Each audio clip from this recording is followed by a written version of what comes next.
Good morning, class. I, Dr. Amandeep, welcome you all. Students, आज जो हमारा topic है वो है know your customers, that is called KYC। तो आजकल जो RBI ने जो गाइडलाइंस दी हुई है उसके अकॉर्डिंगली जो भी बैंक्स हैं उनको जो कस्टमर अकाउंट खुलवाते हैं, नया अकाउंट खुलवा रहे हैं कस्टमर या कस्टमर कोई भी बैंक के साथ ट्रांजेक्शन कर रहा है, तो बैंक को KYC नॉर्म्स को पूरा करना होता है, that is called know your customer norms. तो इसको हम आज डिटेल में डिस्कस करेंगे कि RBI ने जो है वो क्या क्या गाइडलाइंस इशू की हुई हैं इसके रिगार्डिंग, और हर एक बैंक को ये गाइडलाइंस फॉलो करनी होती है। और क्यों एक बैंक को कस्टमर को जानना होता है, जैसे कि हिंदी में नो योर कस्टमर का मीनिंग हुआ कि अपने कस्टमर को जानो, तो क्यों एक बैंक को अपने कस्टमर को जानना जरूरी है, इसके बारे में भी हम चर्चा करेंगे। और क्या क्या डॉक्यूमेंट्स आपको लेने होते हैं वो भी मैं आपको बताऊंगा। तो इट्स ए लेंथी चैप्टर, तो आई होप कि आप मेरे साथ बने रहेंगे। तो चलिए चैप्टर स्टार्ट करते हैं। देखिए दोस्तों, क्या हुआ था कि RBI ने अपने बैंक्स को बोला था, RBI ने अपने जितने भी बैंक्स हैं, प्राइवेट है, पब्लिक है, कोऑपरेटिव है, फॉरेन बैंक्स हैं, उन सबको एडवाइस किया था RBI ने कि आप लोग जो है वो कस्टमर को आइडेंटिफाई करने का एक प्रोसीजर ढूंढो जब भी आप नया अकाउंट खोलते हो, और जब भी कोई ट्रांजैक्शन ऐसी होती है जो कि एक रिस्की ट्रांजैक्शन है या बड़ी ट्रांजैक्शन है, तो उस टाइम आप कस्टमर की आइडेंटिटी को अपने पास रखो, संभाल के रखो, ताकि आगे अगर कोई दिक्कत होती है तो उससे कस्टमर की आइडेंटिटी की पहचान हो सके। और इसको रिपोर्ट भी करना होता था जो अथॉरिटीज हैं उनको। तो जो नो योर कस्टमर जो गाइडलाइंस RBI ने बनाई है दोस्तों, वो गाइडलाइंस कहाँ से आई है? वो गाइडलाइंस जो आपकी आई है, वो आपकी जो गाइडलाइंस RBI ने जो फॉलो की है, दैट गाइडलाइंस आई है रिकमेंडेशन ऑफ मेड बाय, जो रिकमेंडेशन दी है फाइनेंशियल एक्शन टास्क फोर्स ने, FATF। ये एक बड़ी संस्था है जो एंटी मनी लॉन्ड्रिंग और टेररिज्म के ऊपर रोकने के लिए, मनी लॉन्ड्रिंग को रोकने के लिए और टेररिज्म को रोकने के लिए इन्होंने अपनी कुछ रिकमेंडेशंस दी हैं। किसने? फाइनेंशियल एक्शन टास्क फोर्स ने। तो फाइनेंशियल एक्शन टास्क फोर्स ने जो ब्लैक मनी को हम व्हाइट मनी में कन्वर्ट करते हैं उसको रोकने के लिए, और टेररिज्म को जो फाइनेंसिंग हो रही है, आतंकवाद को जो रोकने के लिए इन्होंने अपनी कुछ रिकमेंडेशंस दी हैं। तो उन्हीं रिकमेंडेशंस को ध्यान में रखते हुए RBI ने कुछ गाइडलाइंस जारी की हैं। तो मेनली RBI ने जो KYC के लिए जो गाइडलाइन बनाई है कि आपको कस्टमर को जानना क्यों जरूरी है, वो इसलिए कहा है ताकि एक तो टेररिज्म को रोका जा सके। टेररिज्म को जो फाइनेंशियली हेल्प मिल रही है, टेररिज्म को जो पैसे पहुंच रहे हैं वो कैसे पहुंचेंगे? वो बैंक के थ्रू जाते हैं, तो उनको रोका जा सके। और दूसरा, ये जो मनी लॉन्ड्रिंग हो रही है, मनी लॉन्ड्रिंग का मतलब ये जो आप ब्लैक मनी को व्हाइट मनी में कन्वर्ट करने के चक्कर में हो, इसको रोकने के लिए RBI ने KYC गाइडलाइंस बनाई है ताकि टेररिज्म को रोका जा सके और मनी लॉन्ड्रिंग को रोका जा सके। तो इसलिए RBI जो है ये KYC गाइडलाइन लेके आया है ताकि किसी भी बैंक के अंदर अगर कोई भी कस्टमर ब्लैक मनी को व्हाइट मनी में कन्वर्ट करना चाहता है या फिर वो टेररिज्म को कोई सहायता देना चाहता है, तो उसको रोकने के लिए RBI ने ये गाइडलाइन इशू की है।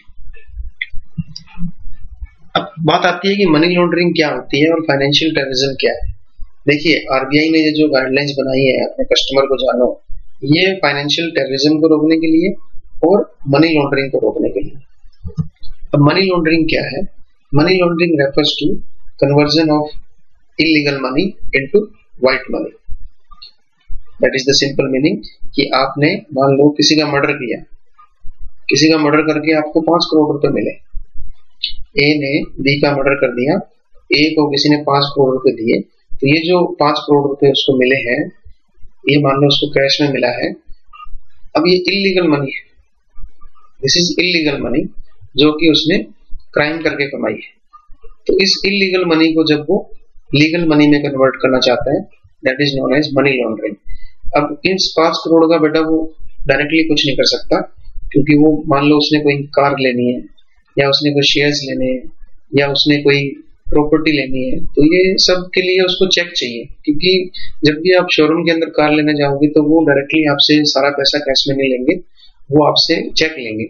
तो अब ये जो जिसने मर्डर किया है, ये इसको कैसे शांति मिलेगी जब इसके 5 करोड़ रुपए किसी तरीके से सिस्टम में घुस जाएंगे। तो अब ये इसको सिस्टम में घुसाना चाहते हैं, तो ये किसके थ्रू घुसाएगा? बैंक के थ्रू। एक बार बैंक अगर इनके पैसे ले ले, या इंश्योरेंस कंपनी इसके पैसे ले ले, तो ये फिर निश्चिंत हो जाएगा, फिर सिस्टम में वो मनी आ जाएगी, फिर ये थोड़ा शांति पड़ जाएगी इसको। तो इसको बोलते हैं money laundering. When you are converting your black money into white money. उसके बहुत सारे तरीके होते हैं, तो उसको रोकने के लिए बैंक ने केवाईसी स्कीम बनाई है, केवाईसी एक पॉलिसी बना के दी है। तो मनी लॉन्ड्रर क्या करते हैं? मनी लॉन्ड्रिंग जो है, उसमें जो लॉन्ड्रर होते हैं, जो वर्ल्ड वाइड के ऊपर जो क्राइम करते हैं, जो भी आपकी ड्रग्स के अंदर है, आर्म ट्रैफिकिंग के अंदर है, जो आपको ड्रग्स की सप्लाई करते हैं, जो आपको ये जो हथियारों की सप्लाई करते हैं, टेररिज्म के अंदर एक्सटॉर्शन मनी, ये जो आपको धमकियां देते हैं कि आप हमें 50 लाख रुपए दो। तो ये जो मनी लॉन्ड्रिंग जो होती है, इन एक्टिविटीज से आती है, और इसी एक्टिविटी को वो फिर व्हाइट मनी में कन्वर्ट करने के चक्कर में रहते हैं। That is called money laundering.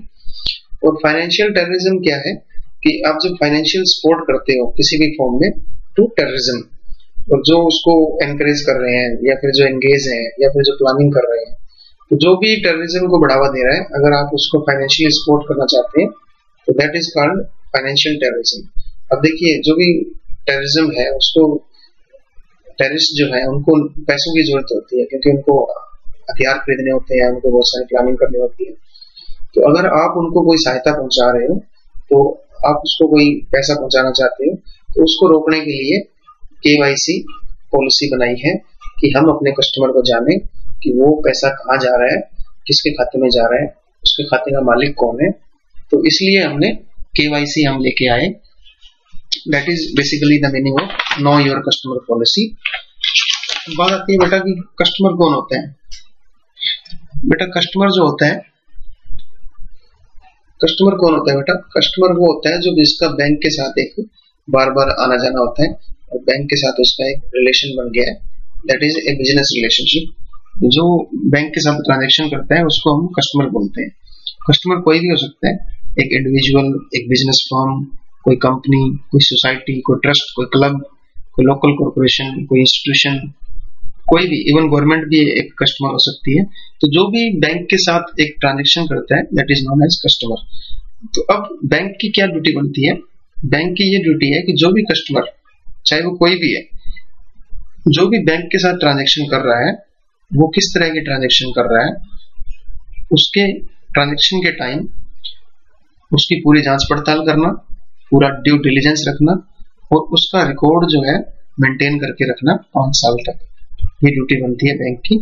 जिसके अलावा जो कस्टमर आपके साथ डील कर रहा है, जिस कस्टमर का आपके साथ खाता है, तो बैंक को ये पता होना चाहिए कि वो कस्टमर कहाँ का है, किस तरह के प्रोडक्ट में डील कर रहा है, उसके क्लाइंट कौन है, उसका लोकेशन क्या है, उसका एड्रेस क्या है, उसका आधार नंबर। ये सब बातें बैंक को पता होनी चाहिए, ताकि वो फिर क्या काम आएगी। एक तो अगर कोई भी इलीगल ट्रांजेक्शन वो करता है, तो उससे उसका पता लग जाएगा, तो गवर्नमेंट को हम बता सकते हैं कि वो यहाँ रहता है, उसको जाके पकड़ लो।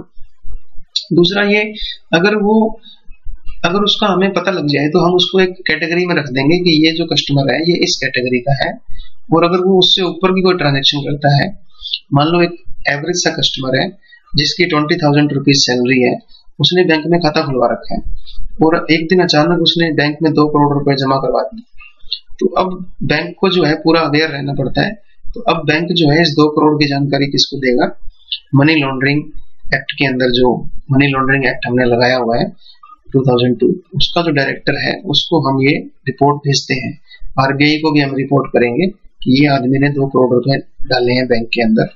तो फिर वो जो मनी लॉन्ड्रिंग एक्ट के अंदर जो डायरेक्टर है वो उसको इंक्वायरी करेंगे। इससे तो इस तरह देश के अंदर हम जो है मनी लॉन्ड्रिंग की और टेररिज्म की एक्टिविटीज को रोक सकते हैं। तो इसलिए केवाईसी डॉक्यूमेंट बहुत जरूरी होते हैं, उनसे बैंक बहुत सुरक्षित रहता है और बैंक के अंदर कोई फ्रॉड नहीं हो सकता। तो अब बात करते हैं कि केवाईसी को इंट्रोड्यूस करवाने के लिए उनको बैंक्स को एडवाइस किया है आरबीआई ने कि वो एक प्रॉपर पॉलिसी बनाए, किसके रिगार्डिंग, नो योर कस्टमर के रिगार्डिंग। तो हर एक बैंक में आपको केवाईसी की पॉलिसी मिलेगी। एसबीआई की अपनी केवाईसी पॉलिसी है कि नो योर कस्टमर के अंदर क्या होता है कि बैंक जो है वो डॉक्यूमेंट्स मांगता है आपसे, ताकि बैंक को पता लग जाए कि आप कौन है। तो हर एक बैंक जो है वो एक सेट ऑफ डॉक्यूमेंट्स आपसे लेगा और उन्हीं डॉक्यूमेंट के बेस पे आपको वो खाता खोलने देगा। ज्यादातर हम देखते हैं तो आपका आधार कार्ड हो गया, आपका पैन कार्ड मांगते हैं, वो आपका एड्रेस के लिए आपका बिजली का बिल हो गया, या फिर जहाँ पे आप जॉब करते हैं वहाँ का आइडेंटिटी कार्ड हो गया। तो आरबीआई ने हर एक बैंक को ये बोला है, 2005 में आरबीआई का एक लेटर आया था, उसमें क्लियर कट पूरा इंस्ट्रक्शंस दिया हुआ है। ये जो चैप्टर हम कर रहे हैं वो उन्हीं इंस्ट्रक्शंस के बेस पे ही कर रहे हैं, वो सारे इंस्ट्रक्शंस हम अभी पढ़ेंगे। तो आरबीआई ने हर एक बैंक को बोला है कि आप लोग एक प्रॉपर पॉलिसी बनाइए, किसके ऊपर, नो योर कस्टमर को लेकर के, और एंटी मनी लॉन्ड्रिंग मेजर्स क्या क्या आपने फॉर्मुलेट किए हैं कि आप जो ब्लैक मनी को व्हाइट मनी में कन्वर्ट करते हैं लोग, उसको रोकने के लिए क्या क्या मेजर्स आपने फॉर्मुलेट किए हैं, और उसको किस तरह अपने बैंक के अंदर आपने उसको यूज किया है, ताकि कोई भी आदमी जो है वो मनी लॉन्ड्रिंग ना कर सके, अपनी ब्लैक मनी को व्हाइट मनी में कन्वर्ट ना कर सके।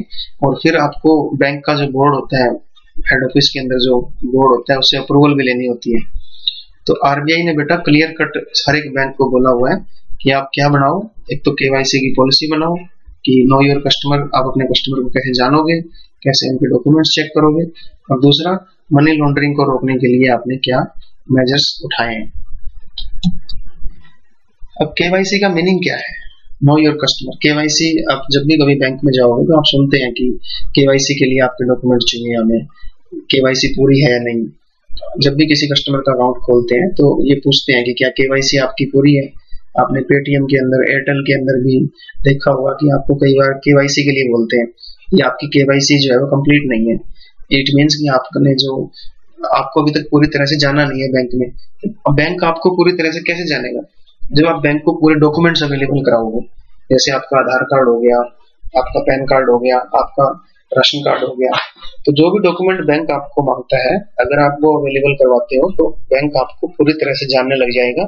फिर बैंक के साथ आप जो भी ट्रांजेक्शन करोगे, बैंक को उसमें कोई दिक्कत नहीं है, आप बिल्कुल क्लियर हो, आप बिल्कुल सेफ हो, बैंक भी सेफ है, फिर आप कोई भी ट्रांजेक्शन कर सकते हो। तो नो योर कस्टमर का मीनिंग क्या है, केवाईसी का मतलब क्या है। केवाईसी की फुल फॉर्म है बेटा नो योर कस्टमर, अपने कस्टमर को जानना। तो कस्टमर आइडेंटिफिकेशन प्रोसेस में यूज होता है। जब भी कोई आप नया अकाउंट खुलवाते हो तो उस टाइम बैंक जो है कस्टमर को जानना चाहता है। बैंक कस्टमर को क्यों जानना चाहता है, क्वेश्चन ये आता है कि बैंक जो है कस्टमर को जानना क्यों चाहता है। बैंक कस्टमर को बेटा इसलिए जानना चाहता है कि कहीं कोई इलीगल ट्रांजैक्शन तो नहीं हो रही, और दूसरी सबसे बड़ी बात, बैंक जो है कस्टमर को एक कैटेगरी में रखना चाहता है कि वो किस कैटेगरी का है। तो कैटेगरी का मतलब कि उसमें रिस्क कितना है उस अकाउंट के अंदर, कि वो लो रिस्क के अंदर है, या वो मीडियम रिस्क के अंदर है, या वो हाई रिस्क कस्टमर है। क्लियर। मान लो एक सैलरीड एम्प्लॉई है जिसको सैलरी मिलती है गवर्नमेंट से, तो वो जो कस्टमर है वो किस कैटेगरी में आएगा, लो रिस्क कैटेगरी में है। तो अब ऐसा कस्टमर जो सरकार का नौकर है, वो सोना है, वो एक किस्म से गोल्ड है क्योंकि वो सरकारी नौकर है, तो उसको लो रिस्क में रखा गया है। और इसी तरह मान लो कोई ऐसा कोई एम्प्लॉई, ऐसा कोई व्यक्ति है जो फॉरेन से आया है, एनआरआई है, उसको हम हाई रिस्क में रखेंगे क्योंकि ये हाई रिस्क का है। इसके अलावा कैटेगरी के अंदर आप उसकी लिमिट भी डिसाइड कर सकते हो कि ये जो आदमी है इसको हमने इतनी लिमिट में रखा है कि एक महीने के अंदर ये लगभग 1 लाख रुपए बैलेंस मेंटेन रखता है। तो अगर कंप्यूटर सॉफ्टवेयर में हम डाल देंगे कि 1 लाख रुपए तक इसकी लिमिट है, तो अगर मान लो वो 20 लाख की कोई ट्रांजेक्शन करता है तो बैंक जो है उसको आइडेंटिफाई कर लेगा, और फिर उसके लिए फिर वो ज्यादा सचेत रह करके ऊपर अथॉरिटीज को बोल देगा, मनी लॉन्ड्रिंग एक्ट को बोल देगा। और इसके अलावा वो उससे फिर एक्स्ट्रा डॉक्यूमेंट भी मांगेगा कि आप ये ट्रांजेक्शन कर रहे हो, इसका पैन नंबर दिखाओ, कहाँ पे आप ट्रांजेक्शन कर रहे हो, किस पर्पज के लिए कर रहे हो। तो कस्टमर को आइडेंटिफाई करने के लिए हम क्या लगाते हैं, नो योर कस्टमर पॉलिसी अपनाई है हमने। तो इसमें क्या किया जाता है, नो योर कस्टमर के अंदर, इस पॉलिसी के अंदर, इस प्रोसीजर के अंदर हम क्या करते हैं, रीजनेबल एफर्ट्स करते हैं ताकि हमें ट्रू आइडेंटिटी मिल जाए। और ओनरशिप, अकाउंट्स की ओनरशिप किसके पास है, फंड्स के सोर्सेज कहाँ से आ रहे हैं, कस्टमर का बिजनेस क्या है, और रीजनेबलनेस ऑफ ऑपरेशंस क्या क्या है, कि वो क्यों ऑपरेशन कर रहा है, उसपे इतना जो पैसे लेके आ रहा है उसका रीजन क्या है। तो नो योर कस्टमर से हमें क्या पता लगता है, एक तो ट्रू आइडेंटिटी पता लग जाती है कस्टमर की। दूसरा, हमने जो उसके डॉक्यूमेंट चेक किए हैं, हमने जो उससे क्वेश्चन पूछे हैं, उससे पता लग जाता है कि उसके पास पैसे कहाँ से आ रहे हैं, उसका बिजनेस क्या है, उसके क्लाइंट कौन है, और उसके बेस पे फिर हम क्या करते हैं, उसके साथ रिलेशनशिप क्रिएट करते हैं, उसकी एक प्रोफाइल बनाते हैं कस्टमर का। हम ये जितने भी डॉक्यूमेंट और जितने भी क्वेश्चन हम पूछते हैं बेटा, इसके बेस पे हम क्या बनाते हैं, इसके बेस पे हम कस्टमर का प्रोफाइल क्रिएट करते हैं। उस प्रोफाइल में हम उसको रखते हैं कि वो कौन से कैटेगरी में है, लो रिस्क कैटेगरी में है, मीडियम में है या हाई में है, और ये कितनी ट्रांजेक्शन कर सकता है। अगर वो अपनी हद से ज्यादा ट्रांजेक्शन करता है जो कि उसके लेवल से बाहर है, तो हम उस बेस पे ऊपर हायर अथॉरिटीज को इन्फॉर्म कर सकते हैं, मनी लॉन्ड्रिंग एक्ट के डायरेक्टर को इन्फॉर्म कर सकते हैं ताकि वो उस पर एक्शन ले। केवाईसी अप्लाई कब होती है, जब भी आप एक नया अकाउंट खोलते हो, डिपॉजिट के लिए या लैंडिंग के लिए आपने लोन लिया है, आपने कोई नया अकाउंट खुलवाया है, जब भी आप बैंक में कोई नया अकाउंट खुलवाने जाओगे, बैंक आपसे नो योर कस्टमर जो आपकी पॉलिसी है उसको फॉलो करेगा और आपसे डॉक्यूमेंट्स मांगेगा आपको जानने के लिए, कि आपकी आइडेंटिटी जानने के लिए। दूसरा, जब भी आप कोई सब्सिक्वेंट अकाउंट खुलवाते हो, मान लो आपने पहले एक सेविंग अकाउंट खुलवाया हुआ था, अब सेविंग अकाउंट आपने 2 साल पहले खुलवाया था, अब आप एक एफडी करवाना चाहते हो, फिक्स डिपॉजिट करवाना चाहते हो, तो उस टाइम जब आपने सेविंग बैंक अकाउंट खुलवाया था, उस टाइम मान लो आपके जो गवर्नमेंट ने कुछ बोल रखा था कि आपको ये डॉक्यूमेंट चाहिए, वो आपने दे दिए थे, बट अब जब आप 2 साल बाद एफडी खुलवा रहे हो, तो आज 2021 में गवर्नमेंट ने क्या किया, कुछ रूल्स चेंज कर दिए, तो अब गवर्नमेंट ने बोल दिया कि ये एक एक्स्ट्रा डॉक्यूमेंट भी चाहिए, तब भी आपको वो डॉक्यूमेंट अवेलेबल करवाना पड़ेगा जो पहले आपने सबमिट नहीं करवाया था while opening the initial account. जैसे अभी परिवार पहचान पत्र का कंसेप्ट आया हुआ है, ये अभी आया है कंसेप्ट, तो इसमें परिवार के हर मेंबर की आईडी बनती है, तो ये भी थोड़े दिनों में बैंक जो है आपसे मांगने लग जाएगा, तो ये डॉक्यूमेंट भी आपको देना पड़ेगा। फिर बात आती है कि जब भी बैंक को ये फील होता है कि एक एडिशनल इंफॉर्मेशन चाहिए, एडिशनल इंफॉर्मेशन मतलब जब भी आपने कोई ऐसा अकाउंट में आपने कोई ऐसा ट्रांजैक्शन किया है आपके कंडक्ट के बेस में कि आपने 1 करोड़ रुपया जमा करवाया है अकाउंट में, तो 1 करोड़ की आपकी औकात है नहीं, कभी आपने करवाए नहीं, 10 साल हो गए आपने 1 करोड़ रुपया कभी जमा नहीं करवाया, तो अब आप उसकी रडार पे आ गए हो, अब आप उसकी नजरों में आ गए हो, तब वो आपसे एडिशनल इंफॉर्मेशन मांगेगा कि सर आप ये पैसे कहाँ से लाए, उसका हमें रिकॉर्ड दीजिए, पैन नंबर दीजिए, आपका जो इनकम टैक्स है वो उसकी रिटर्न दिखाइए। तो बैंक फिर आपसे एक्स्ट्रा इंफॉर्मेशन भी मांग सकता है, दैट इज आल्सो लीगल। इसके अलावा जब भी इंटरवल के ऊपर इंस्ट्रक्शंस आती रहती हैं आरबीआई से, तब भी वो आपसे केवाईसी मांगता रहता है। आपने कई बार देखा होगा कि 2-3 साल बाद में बैंक जो है अपनी केवाईसी पॉलिसी के अंदर चेंजेस लाते रहते हैं और वो आपसे एडिशनल इंफॉर्मेशन दोबारा फिर मांगते रहते हैं कि आप जो है दोबारा फिर हमें दीजिए। तो कई कस्टमर लड़ाई भी करते हैं कस्टमर केयर के साथ कि अभी हमें क्यों तंग किया जा रहा है, हमसे क्यों डॉक्यूमेंट मांगे जा रहे हैं। तो वो बेटा बैंक की मजबूरी होती है, क्योंकि वो अपडेट कर रहे हैं अपनी केवाईसी पॉलिसी को, और उनको ये भी लगता है कि अब 2-4 साल बाद में जब भी कोई नया डॉक्यूमेंट आता है, जैसे आधार कार्ड नया आया था तो सबसे आधार कार्ड मांगा गया कि आपको आधार से लिंक करना पड़ेगा सभी अपने बैंक अकाउंट को, अपने पैन नंबर को। तो ये चीजें चलती रहती हैं, आरबीआई इंस्ट्रक्शन देते रहते हैं, उसके बेस पे हम मांगते रहते हैं। अब बात आता है बेटा कि ये जो केवाईसी पॉलिसी, केवाईसी नॉर्म्स जो बनाए हैं बैंक में, आरबीआई ने नो योर कस्टमर पॉलिसी बनाई है, इसका ऑब्जेक्टिव क्या है? इसका ऑब्जेक्टिव बेटा ये है कि कहीं कोई बैंक को यूज ना कर ले, मिसयूज ना कर ले, बैंक को कोई यूज ना कर ले इंटेंशनली और अनइंटेंशनली बाय क्रिमिनल एलिमेंट्स, कि जो क्रिमिनल एक्टिविटी के लोग होते हैं कहीं वो बैंक को यूज तो नहीं कर रहे अपनी ब्लैक मनी को व्हाइट मनी में कन्वर्ट करने के लिए, टेररिज्म को हेल्प करने के लिए। तो कहीं बैंक तो यूज नहीं हो रहा। मान लो किसी ने 5 करोड़ रुपए किसी के पास इलीगल है और वो उसको लीगल करने के लिए बैंक के पास हेल्प लेने आया है, तो बैंक तो बेटा एक किस्म से यूज हो गया ना। तो मनी लॉन्ड्रिंग एक्टिविटीज के लिए और टेररिज्म एक्टिविटीज के लिए कहीं बैंक को तो यूज नहीं किया जा रहा, तो इसलिए केवाईसी नॉर्म्स को बनाया गया है ताकि बैंक्स जो है अपना रिस्क जो है उसको मैनेज कर लें। बैंक को पता होना चाहिए कि कस्टमर कौन है, इसकी आइडेंटिटी क्या है, इसका एड्रेस क्या है, ये कहाँ रहता है और ये कितनी ट्रांजेक्शन कर सकता है या नहीं कर सकता। मैंने आपको बताया ना कि उसका एक प्रोफाइल बनता है कस्टमर का, उस प्रोफाइल के अंदर सारी बातें रिकॉर्ड की जाती हैं कि इस कस्टमर की इतनी सोर्सेज ऑफ फंड इतना है, इसकी इनकम इतनी है, और अगर उससे बाहर वो जाकर के कोई ट्रांजैक्शन करता है अपने लिमिट से बाहर जाकर के, तो इसका क्लियर मतलब यही होता है कि या तो वो कोई मनी लॉन्ड्रिंग एक्टिविटी में है या फिर वो कोई इलीगल एक्टिविटी के अंदर कहीं टेररिज्म को तो बढ़ावा नहीं दे रहा। तो इसलिए हमें ये बैंक के पॉइंट ऑफ व्यू से बैंक अपने रिस्क को संभालने के लिए और कहीं वो बैंक यूज तो नहीं हो रहा उससे बचने के लिए ये केवाईसी नॉर्म्स बनाए गए हैं। अब बताते हैं केवाईसी पॉलिसी में क्या क्या एलिमेंट होते हैं। तो सबसे पहले बेटा केवाईसी पॉलिसी के अंदर 4 मेन एलिमेंट है, वैसे तो 7-8 एलिमेंट है बट 4 जो मेन एलिमेंट है वो हम करेंगे। सबसे पहला एलिमेंट है कस्टमर एक्सेप्टेंस पॉलिसी, कि बैंक जो है एक पॉलिसी बनाएगा कि कौन से कस्टमर को एक्सेप्ट करना है।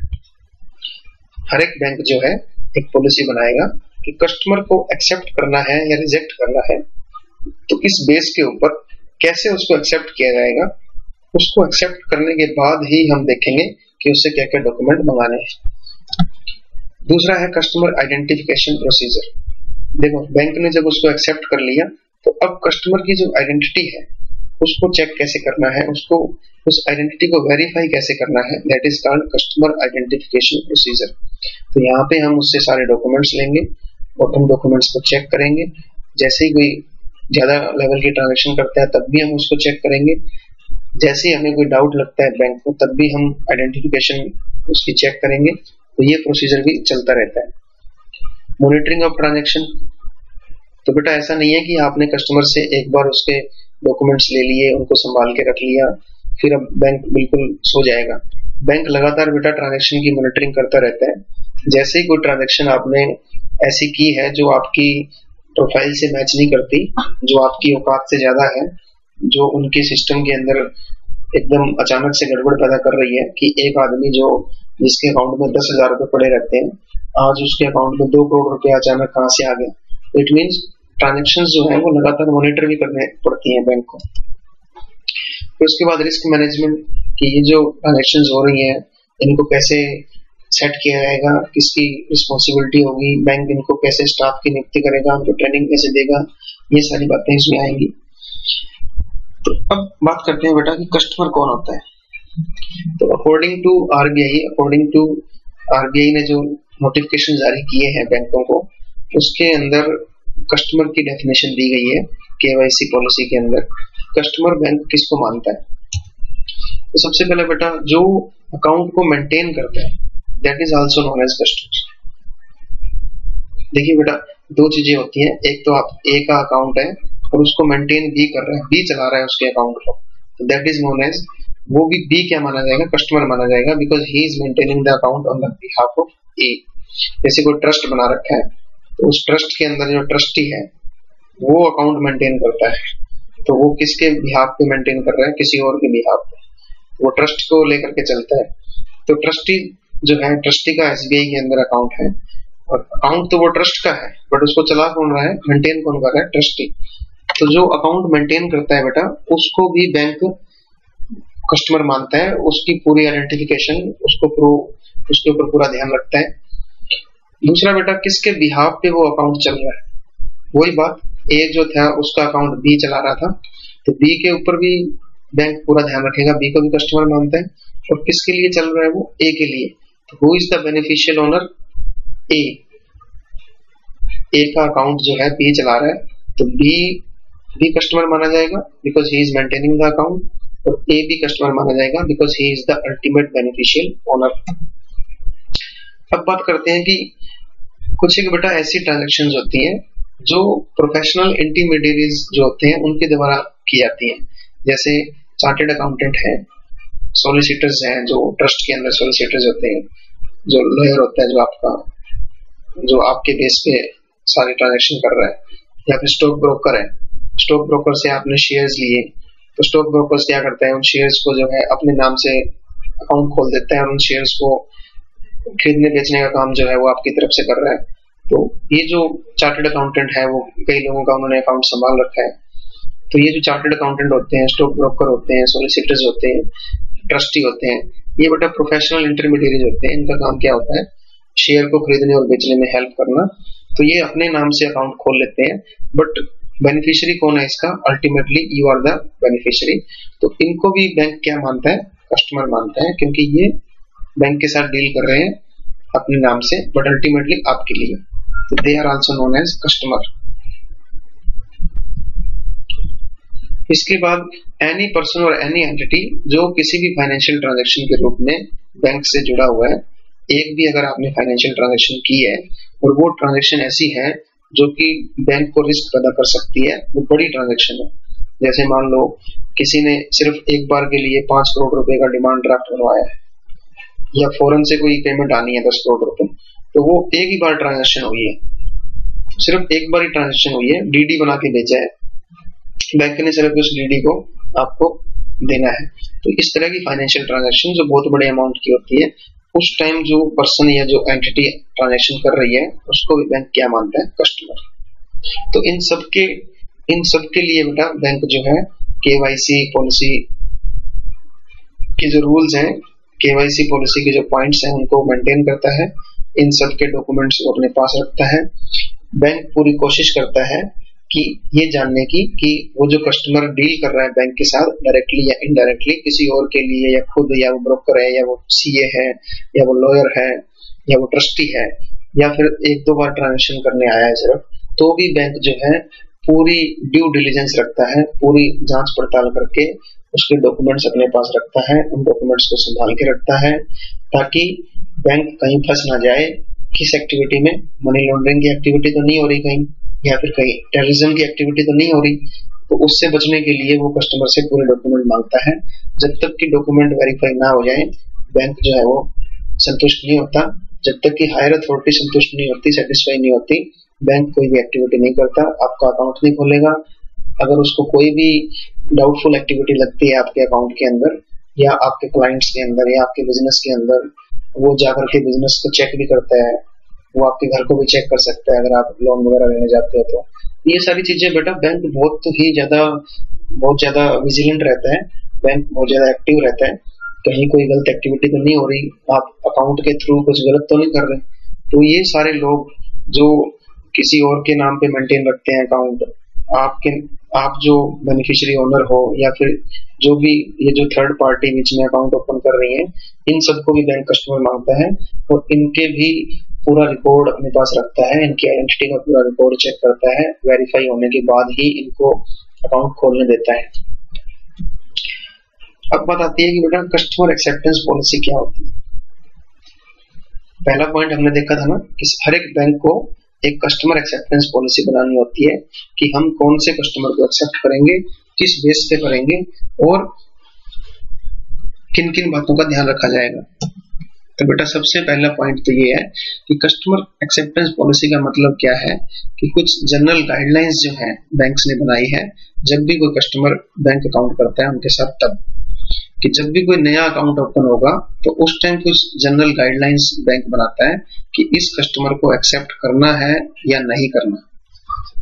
तो कुछ पॉइंट्स हैं, कुछ गाइडलाइंस हैं, वो क्या क्या है। तो वो गाइडलाइन क्या है बेटा? वो एक किस्म से वो क्राइटेरिया है। उस गाइडलाइन को हम, उस पॉलिसी को हम क्या बोल सकते हैं? डेवलपिंग एक्सप्लिसिट क्राइटेरिया, मतलब एकदम क्लियर कट क्राइटेरिया हमने बना रखा है। तो वो क्राइटेरिया क्या है, वो कौन कौन से पॉइंट हैं जिसके बेस पे आप कस्टमर को एक्सेप्ट करोगे।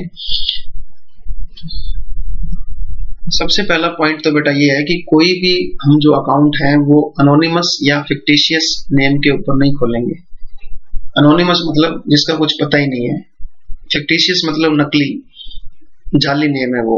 तो ऐसे किसी भी आदमी अकाउंट नहीं खोला जाएगा जिसका नाम ही नहीं है, बेनाम है, उसका अकाउंट हमने नहीं खोलना। तो ये हमारी पॉलिसी है, ये बैंक को बनानी होती है। और दूसरा, हम जो है रिस्क के पैरामीटर डिसाइड करेंगे कि कोई कस्टमर जो है वो उसको कितने कैटेगरी में रखना है। कहने का मतलब है कि हमने रिस्क परसेप्शन को देखते हुए कुछ पैरामीटर सेट किए हुए हैं।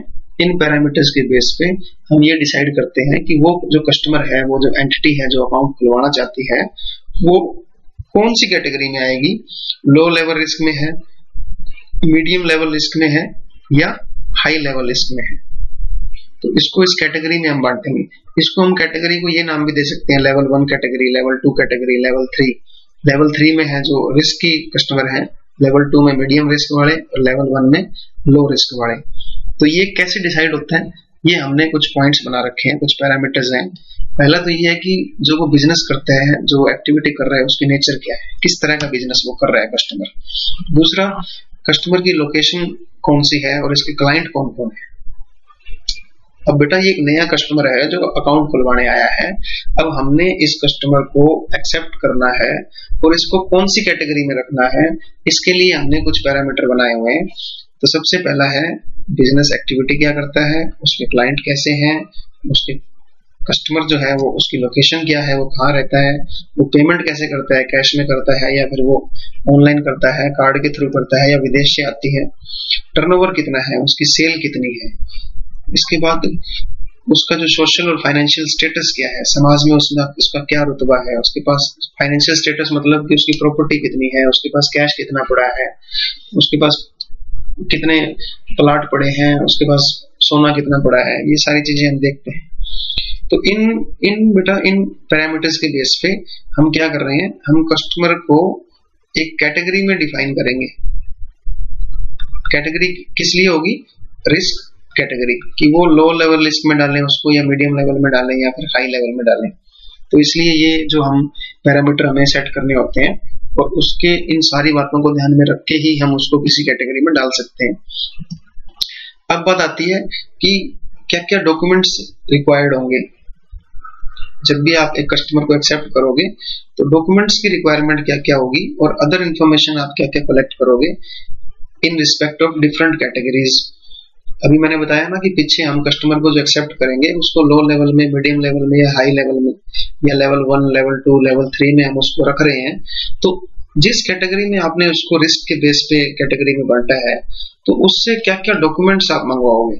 अब बेटा ये बात तो क्लियर है कि जो हाई लेवल रिस्क के अंदर है उनसे हम ज्यादा डॉक्यूमेंट मांगेंगे, उसके साथ डील करते टाइम बैंक ज्यादा सावधान रहेगा, तो हम एडिशनल इंफॉर्मेशन मांगेंगे उससे। और अगर कोई लोअर लेवल के अंदर है तो फिर हम उसको ज्यादा तंग नहीं करेंगे, तो फिर हम उससे कम डॉक्यूमेंट्स की रिक्वायरमेंट करेंगे और फिर हम उसका अकाउंट खोल देंगे। तो बेटा लोअर लेवल के अंदर जो है सैलरीड एम्प्लॉय हो गया, गवर्नमेंट के डिपार्टमेंट्स हो गए, गवर्नमेंट की कंपनीज हो गई, ये जो लोअर इनकम ग्रुप होते हैं, ये जो गरीब लोग होते हैं बेचारे, तो इनको हम लोअर लेवल में रखते हैं। हाई लेवल के अंदर आपकी जो फॉरेन के जो एनआरआईज हो गए, स्लीपिंग पार्टनर वाली कंपनी हो गई, फर्म हो गई, इसके अलावा ऐसे डाउटफुल लोग या फिर ऐसा आदमी जो पॉलिटिकली एक्सपोज्ड है, जिसके पॉलिटिकली लिंक है, फॉरेन से आया है, वो बड़ी पोस्ट पे रहा है, तो इनको हम हाई लेवल लिस्ट में डालते हैं। इनके लिए डॉक्यूमेंट्स की रिक्वायरमेंट ज्यादा होगी। तो ये हम सारी चीजें डिसाइड करते हैं कस्टमर एक्सेप्टेंस पॉलिसी में। इसके बाद बात आती है बेटा कि जब भी आप अकाउंट ओपन करते हो तो कोई भी आप ऐसा अकाउंट ओपन नहीं करोगे जहां पे बैंक जो है कस्टमर ड्यू डिलिजेंस को अप्लाई नहीं कर पा रहा है। कस्टमर ड्यू डिलिजेंस का मतलब जहां जो कस्टमर के लिए जो डॉक्यूमेंट्स रिक्वायर्ड थे, कस्टमर को जो डॉक्यूमेंट्स देने थे वो नहीं दे पा रहा है बैंक को। बैंक को जितने डॉक्यूमेंट्स चाहिए थे वो नहीं दे पा रहा है, तो उस बेस पे हम फिर उसका अकाउंट ओपन नहीं करेंगे। तो वो क्या हो सकता है कि बैंक जो है वो वेरीफाई नहीं कर पा रहा है आइडेंटिटी को, या फिर जो डॉक्यूमेंट्स उसको चाहिए वो उसको मिल नहीं पा रहे हैं। क्यों? क्योंकि कस्टमर जो है वो कोऑपरेट नहीं कर रहा, non cooperation of the customer, या फिर जो डॉक्यूमेंट दिए हैं वो रिलायबल नहीं है। तो उस केस में हम कोई भी उसका अकाउंट ओपन नहीं करेंगे और ना ही हम कोई अकाउंट को बंद करेंगे जब तक कि हमें कस्टमर की तरफ से कोई सेटिस्फैक्टरी जवाब नहीं मिल जाता है। कोई नोटिस उसने हमने जो उसको नोटिस दिया है, जब तक उसका जवाब वो नहीं देता तब तक हम बंद नहीं करेंगे। बट अकाउंट खोलते टाइम हम जो है कस्टमर से जो हमने डॉक्यूमेंट मांगे हैं, अगर वो हम उसको वेरीफाई नहीं कर पा रहे हैं या फिर हमें वो डॉक्यूमेंट जो मिले हैं वो हमें दे नहीं रहा है, कोऑपरेट नहीं कर रहा है, या फिर वो रिलायबल इंफॉर्मेशन नहीं दे रहा है हमें, तो हम उसका अकाउंट ओपन नहीं करेंगे। ये हम कहाँ डिसाइड कर रहे हैं? कस्टमर एक्सेप्टेंस पॉलिसी के अंदर। तो बेटा कस्टमर एक्सेप्टेंस पॉलिसी में हमने ये देखा ना कि हम कोई भी अननोन अकाउंट नहीं खोलेंगे, हम कस्टमर का प्रोफाइल बनाएंगे, उसको कैटेगरी में डालेंगे और उस कैटेगरी के बेस पे हम उससे डॉक्यूमेंट मांगेंगे। अगर वो डॉक्यूमेंट नहीं दे रहा है या डॉक्यूमेंट रिलायबल नहीं है, वो कोऑपरेट नहीं कर रहा है, हम डॉक्यूमेंट को वेरीफाई नहीं कर पा रहे हैं, तो हम उसका अकाउंट नहीं खोलेंगे। ये हम पॉलिसी में डिसाइड करते हैं। फिर उसके बाद बेटा ऐसे कौन कौन से सर्कमस्टांसेस होंगे जब हम एक कस्टमर को परमिट करेंगे कि वो किसी और के बिहाफ पे भी अकाउंट जो है वो चला सकता है, अकाउंट ऑपरेट कर सकता है। जैसे मैंने आपको बताया कि कोई स्टॉक ब्रोकर है, स्टॉक ब्रोकर जो है बेटा उसने अकाउंट खोल रखा है, अकाउंट आपके नेम पे है बट डील वो करता है, तो वो भी हम डिसाइड कर रखा है, हमने पॉलिसी बना रखी है कि हम किस किस तरह का अकाउंट किसी और के नाम से चल रहा है बट कोई और उसको मेंटेन कर रहा है किसी और के बिहाफ पे, वो भी क्लियरली हम पॉलिसी में बना के रखेंगे कि हाँ इस तरह से हम अलाउ कर देंगे। फिर उसके बाद जब भी बेटा आप कोई अकाउंट खोल रहे हो, whenever you are opening a new account, तो नेसेसरी चेक्स होने चाहिए।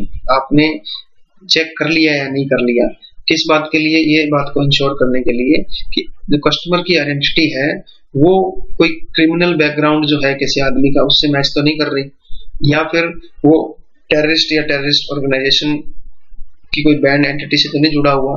तो मान लो ए का आपने अकाउंट खोला है, ए का नाम है मान लो अजमेर, तो जब ये इसका अकाउंट खोला है तो इसको चेक कर लेना चाहिए कि कहीं ये क्रिमिनल बैकग्राउंड का तो नहीं है कि इसके ऊपर मर्डर के कई केस चल रहे हैं या फिर ये किसी टेररिस्ट ऑर्गेनाइजेशन से जुड़ा हुआ है। ये भी बैंक को चेक करना चाहिए, इसके लिए भी पॉलिसी बनानी चाहिए। फिर उसके बाद बेटा बैंक जो है इन सब बातों जो पीछे मैंने आपको बातें बताई हैं कि हम कोई एनोनिमस अकाउंट नहीं खोलेंगे, हम जो है कस्टमर के पूरे प्रोफाइल को चेक करेंगे, उसकी क्लाइंट क्या है, उसकी सोर्सेज क्या है, उसका बिजनेस क्या है। तो इन सब बातों को देखते हुए बेटा हम क्या करेंगे, एक प्रोफाइल बनाएंगे कस्टमर का। We will create a profile for each new customer based on the risk categorization। वो जो मैंने आपको बताया था ना कि वो कौन से रिस्क में है, लो लेवल रिस्क में है या मीडियम लेवल में है या हाई लेवल रिस्क में है, तो इसके बेस पे हम हर एक कस्टमर का एक प्रोफाइल बनाएंगे।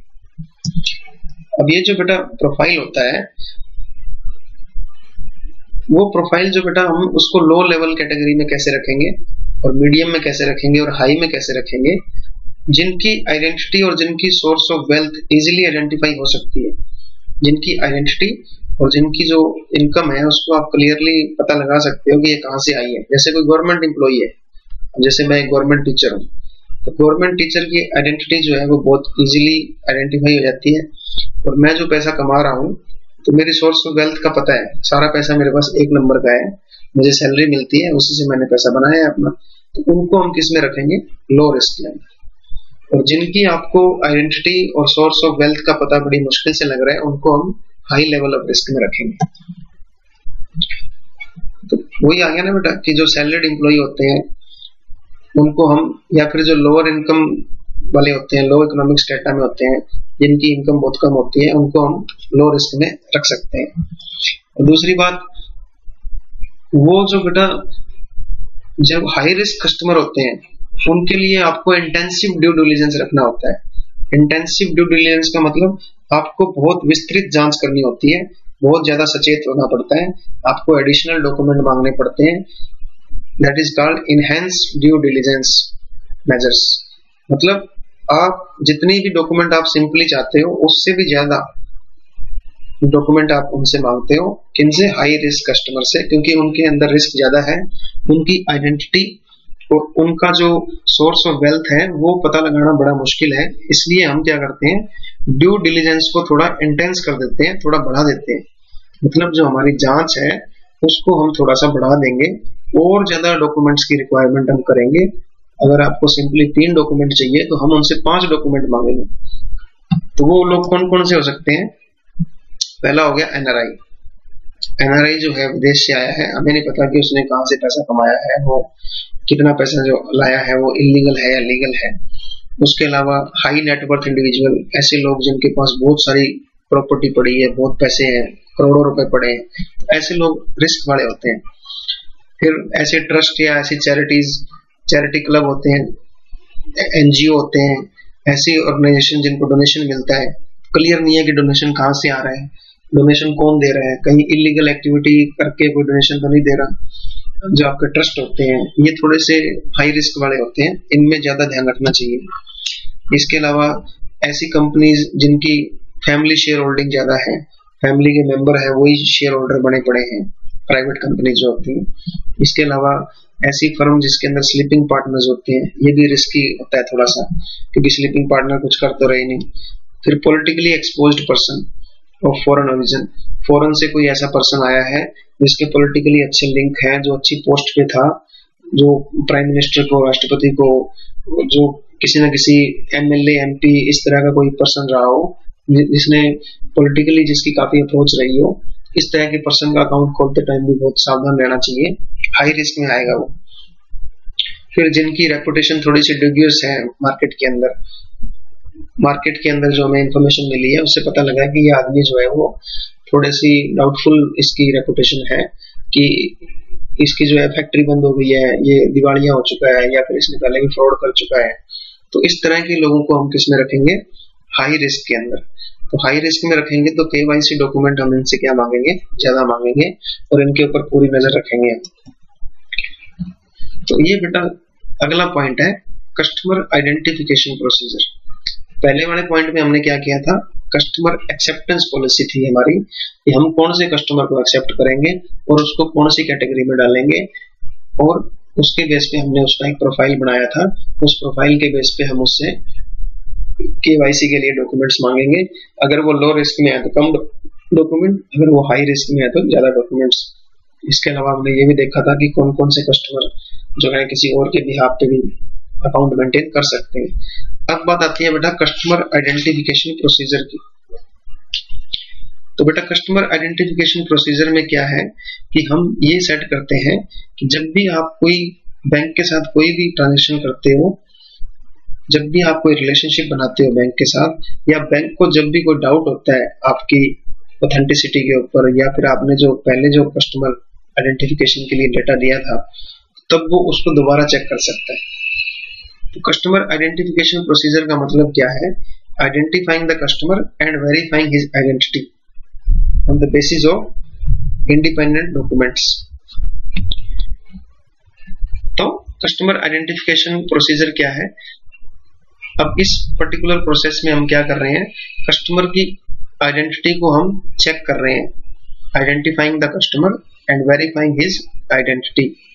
किसके बेस पे, जो उसने डॉक्यूमेंट्स दिए हैं उनको हम चेक करवाएंगे, जो भी इंफॉर्मेशन या डाटा उसने हमें दिया है हम उसको ऑनलाइन या ऑफलाइन चेक करेंगे।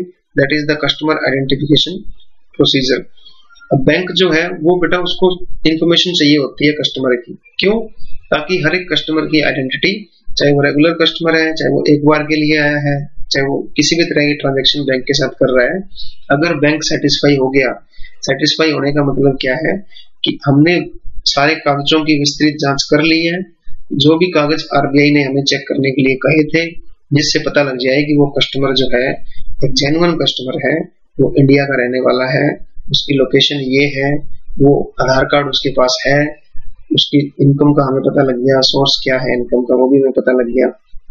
कहने का मतलब है कि ड्यू डिलिजेंस जो थी वो ऑब्जर्व की हमने। ड्यू डिलिजेंस का मतलब कि हमने पूरी आंखें खोल के सारे डॉक्यूमेंट चेक किए, पूरा हमने उसके ऊपर ध्यान लगाया, हमने ऐसे इग्नोर नहीं किया इसको, हमने जो भी प्रोसेस फॉलो करनी थी उसको फॉलो किया, और फिर उसके रिस्क प्रोफाइल के बेस पे हमने उसके साथ जो भी डील करना था वो डील किया है। तो ये जो है बेटा बैंक के लिए बहुत जरूरी होती है, ताकि बैंक को कोई भी नुकसान ना हो। अब ये जो बेटा इंफॉर्मेशन जो आइडेंटिफाई कस्टमर को आप करते हो या वेरीफाई करते हो जिन डॉक्यूमेंट के बेस पे, वो डॉक्यूमेंट क्या क्या हो सकते हैं वो मैं आपको अभी बताऊंगा। तो कस्टमर आइडेंटिफिकेशन प्रोसीजर में हम क्या कर रहे हैं, कस्टमर को आइडेंटिफाई कर रहे हैं और उसके डॉक्यूमेंट को वेरीफाई कर रहे हैं, उसी के बेस पे हम क्या करेंगे, उसको उसके साथ हम डील करेंगे।